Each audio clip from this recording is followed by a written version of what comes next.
So I grew up in central Jersey, in Woodbridge, New Jersey. And, addiction wasn't a big part in my family because I came from upper middle class family, mother and father, brother. But I had a helicopter mother.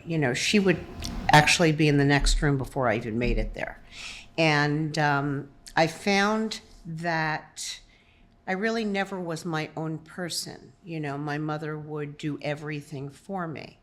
And it really created a feeling of insecurity within myself. So when it came time, to really, I wanted to get out of that environment, and I was inspired, and I talk about this a lot, by a local group of baton twirlers in a parade in Woodbridge, which would allow me to take myself away from that little family, my mom, my helicopter mother. And I started baton twirling, and that was my own thing. And then of course, my dad was I was very close to my father.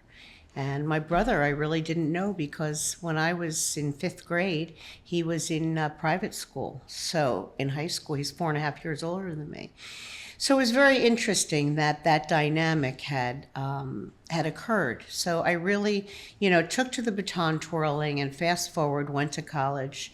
I wanted to baton twirl in college, and I did. I twirled at the University of Miami, the school where there's no drugs or alcohol.